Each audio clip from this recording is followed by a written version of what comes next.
On espère toujours de la prochaine Coupe du Monde qu'elle récompense le plus beau jeu.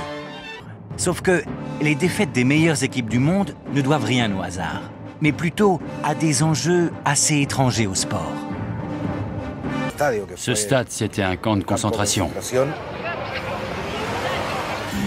De nombreuses victoires sont le résultat d'arbitrages pour le moins contestables.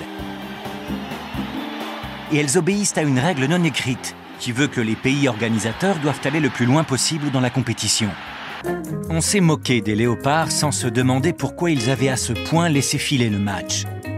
On leur avait promis des primes pour ce mondial, primes qui n'arrivaient pas. Mussolini va donc se résoudre à mobiliser l'appareil d'État pour l'organisation de cette deuxième Coupe du Monde. Le président de la fédération italienne, un général fasciste, prévient.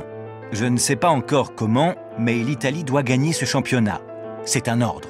Un ordre bien reçu, puisque la fédération grecque de football se voit offrir 400 000 $ en échange du forfait de son équipe qui doit affronter l'Italie. Autre preuve de la corruption en cours, avant la finale contre la Tchécoslovaquie, l'arbitre dîne avec Mussolini. Il saura se montrer reconnaissant à son hôte. Et cela lui vaudra tout de même d'être radié à vie. Chose unique dans ce film, on va pouvoir suivre l'intégralité d'un match. La FIFA a refusé de faire disputer le match sur terrain neutre, et les Soviétiques n'ont donc pas fait le déplacement. Il n'y a qu'une équipe sur le terrain. Les joueurs chiliens marquent dans le but vide. Le match est arrêté, et la victoire accordée au Chili. On était tenu de le saluer. Le seul qui ne l'a pas salué, c'est Caselli.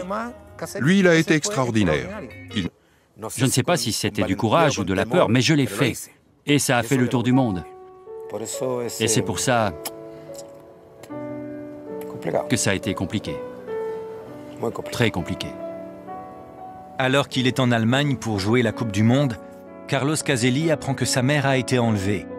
Il saura plus tard qu'elle a été torturée. Des représailles sans doute à l'affront que Caselli a fait subir à Pinochet. Ce communiqué anonyme pour attirer l'attention sur l'hypocrite complicité de la France qui fournit du matériel militaire à l'Argentine. Le jour où je rejoins l'équipe de France pour prendre l'avion pour Paris et partir là-bas, on s'est fait attaquer par une voiture. Ils nous ont mis dans le fossé. Et on m'a demandé de descendre et de suivre quelqu'un qui me menaçait avec un pistolet, de le suivre jusqu'au petit bois qui se trouvait à 50 mètres. Là. Il y avait ce revolver dans le dos et je pensais que c'était quand même qu'il me restait que peu de temps à vivre. Et comme dans tout réflexe, j'ai essayé de j'ai attrapé le canon du revolver et j'ai réussi à le reprendre. Il est tombé par terre, je l'ai repris avant lui et quand il a vu ça, il s'est sauvé et ils sont tous... La France, qui a récupéré son sélectionneur préféré, peut commencer son mondial. Elle joue contre l'Argentine, consciente du climat politique et bientôt de son handicap face aux pays organisateurs. Ah oui, il va rien siffler. Ah là, il aurait pu siffler aussi, oui, mais il n'a pas sifflé. C'est l'éternelle histoire de l'arbitre qui arbitre l'équipe locale dans une Coupe du Monde. Qu'est-ce que vous voulez que je vous dise? C'est ce qu'on vous disait à la mi-temps. Et ça, on ne peut pas y faire grand-chose. C'était l'Argentine des généraux, quoi. On était en pleine dictature militaire. L'Argentine ne pouvait pas être éliminée au premier tour, c'était pas possible. Les Péruviens non plus ne peuvent pas gagner. Mais de là à perdre 6-0, le score parfait pour que les Argentins se hissent en finale, cela suscite d'abord des commentaires étonnés, puis des interrogations. On va découvrir que l'Argentine et le Pérou étaient en affaires, que des dettes péruviennes ont été effacées par la junte de Videla, que 35 000 tonnes de céréales ont été livrées, et que, pour faire bon poids, Buenos Aires se serait engagé, en échange de la victoire argentine, à accueillir 13 opposants péruviens, puis à les faire disparaître au cours d'un vol de la mort.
L'Argentine peut se réjouir, elle est en finale. Mais jusqu'au dernier moment, rien n'est laissé au hasard. Juste avant la finale, l'Argentine demande de récuser l'arbitre prévu, l'Israélien Abraham Klein, au prétexte que, du fait de ses origines, il pourrait trouver à redire au régime des généraux. Le plus étonnant, c'est qu'on ait accédé à cette requête. On a remplacé Klein par l'Italien Gonella, qui a favorisé l'Argentine dans une manière vraiment honteuse, faut-il dire.